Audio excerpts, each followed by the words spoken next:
છે. હું જનકપુરથી આવી છું.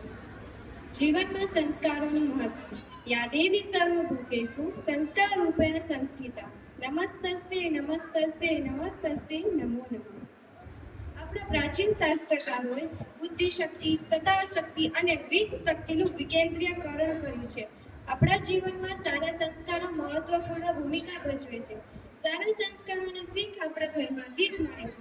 માતા પિતા બાળકોનો પહેલો શિક્ષક હોય છે. જે બાળક નાના મોટા વાદા રાખે તેને વિદ્યા અને યશની પ્રાપ્તિ થાય છે. માણસે પ્રમાણિક થવું જોઈએ. આપણું જીવન ભગવાન ચલાવે છે. ભગવાનનો ભાવ અને ભગવાનના કરેલા ઉપકારો આપણે ભૂલી જઈએ કે કૃતજ્ઞતા વ્યક્ત ન કરીએ તો આપણે અપ્રમાણિક છીએ. માણસે યશસ્વી થવું જોઈએ. જીવનમાં સંપત્તિ અને વિપત્તિ તો આવવાના જ છે, તે બંનેને ખિસ્સામાં મૂકવા જોઈએ. માણસે છાતી ઠોકીને કહેવું જોઈએ કે ભગવાન, હું માણસ તરીકે જીવવાનો પ્રયત્ન કરીશ. હું પરાભૂત નહીં થાઉં. હું માણસમાંથી પશુતા દૂર કરીશ. પશ્યંતિ ઇતિ પશુઓ.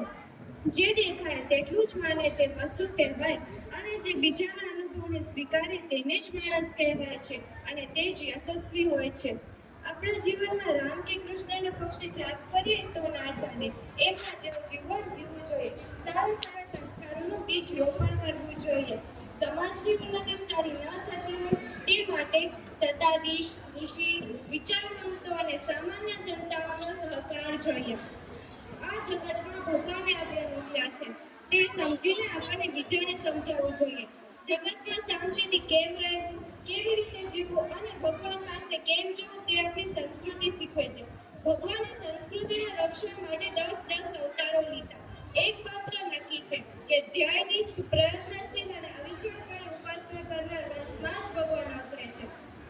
આપણું જીવન કોઈ વખત શુદ્ધ હોય તો કોઈ વખત અશુદ્ધ પણ હોય છે. રઘુવંશી રાજાઓનું જન્મનું કારણ શુદ્ધ હતું. જન્મનું એક કારણ મા બાપ હોય છે. તત્વજ્ઞાન કોને ખબર હોય છે, પણ તેનો વિચાર કરતા ઉપનિષદોએ કર્યું છે. માતૃવાન, પિતૃવાન, આચાર્યવાન, વેદઃ. માતા પિતા તો બધાને હોય, પણ જે ભાવ અને વિવેક આપે તેને જ મા બાપ કહેવાય છે. એટલે જ તો કહેવાય છે, અદાતા વંશ દોષેણ કર્મ દોષાત દરિદ્રતા, ઉન્મત્ત માતૃ દોષેણ પિતૃ દોષેણ મૂર્ખતા. વંશ અશુદ્ધ હોય તો છોકરા પણ અશુદ્ધ હોય છે. જગતમાં આવીને સારા સંસ્કારોથી શુદ્ધ કર્મ કરવું જોઈએ. હમણાંનો જન્મ એ જ પૂર્વજન્મની ફળ છે. સત્કર્મના લીધે માનવ દેહ મળે છે. સુખ અને વૈભવ સારા સંસ્કારોથી જ પ્રાપ્ત થાય છે. માતાની ગર્ભમાં રહેલા જીવને 7મે મહિને જ્ઞાન થાય છે. તે વખતે જીવ ભગવાનને કહે છે કે ભગવાન, તું મને આ જગતમાં મોકલ, હું તને સંભાળીશ. ત્યારે ભગવાન જીવને કહે છે કે તું મને સંભાળીશ તો હું પણ તને સંભાળીશ. આમ નક્કી થયા બાદ જીવ જગતમાં આવે છે. જીવ જગતમાં આવીને ભગવાનને ભૂલી જાય છે અને આપેલો વચન તોડે છે. જ્યારે બાળક જન્મ લે છે ત્યારે તેમની માતા સારા સંસ્કારોનું સિંચન કરે છે. પછી થોડો મોટો થયા બાદ બધા જ સંસ્કારો ભૂલી જાય છે અને પોતાની મિત્રતાની ખરાબ દ્રષ્ટિમાં લાગી જાય છે. જ્યારે માતાના દિલના સંસ્કારો પણ પાણી ફેરવી નાખે છે. તેથી માતા પિતાને ખૂબ જ દુઃખ થાય છે.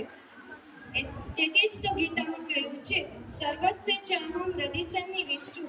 સારા વિચાર દ્રઢ કરવા માટે ખરાબ આદત અને અહંકાર કાઢવો પડે. એ અહંકાર કાઢવાની જગ્યાએથી આપણું બાળ સંસ્કાર કેન્દ્ર અસ્તુ.